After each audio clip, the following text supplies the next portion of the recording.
Sciatica मतलब गृध्रसी।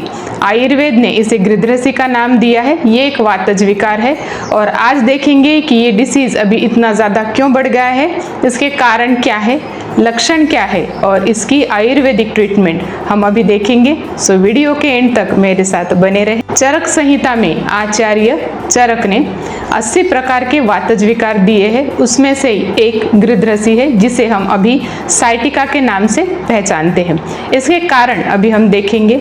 तो सबसे पहला कारण है रूखा सूखा आहार खाना, बाहर के पदार्थों का सेवन करना, ज़्यादा तला हुआ खाना या ज़्यादा व्यायाम करना, रात को देर तक जगना, सुबह बहुत लेट उठना, आफ्टर मेनोपॉज या बहुत बड़ी कुछ बीमारी अभी हो गई थी और उसके बाद की जो ट्रीटमेंट ली गई है उसके बाद ये विकार बढ़ गया है।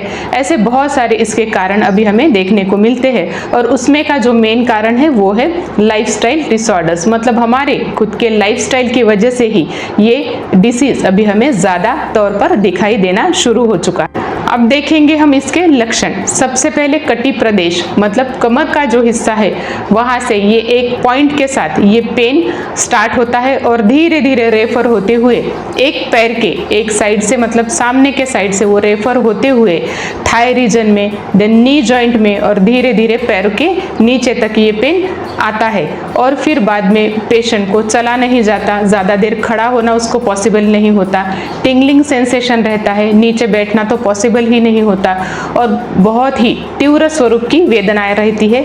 तो उसमें पेशेंट नॉर्मली कुछ भी काम नहीं कर सकता। बहुत बार पेशेंट लंगड़ाते हुए चलता है, मतलब दोनों पैर को बैलेंस करते हुए चलना भी उसको पॉसिबल नहीं होता। अब हम देखेंगे इसकी आयुर्वेदिक चिकित्सा। सबसे पहले हम करेंगे निदान परिवर्जनम, मतलब जिस वजह से ये डिसीज़ आपको हुआ है आपको देखना है कि कितने महीनों से आप इस डिसीज़ के साथ परेशान हैं। तो आपको उस कारण को धीरे धीरे ख़त्म करना है। आपको देखना है कि आपका रुक्षाहार विहार है क्या, आप ज़्यादा स्ट्रेस लेते हैं क्या, आप ज़्यादा अति व्यायाम आप करते हैं क्या, तो उसको आपको धीरे धीरे कम करना है।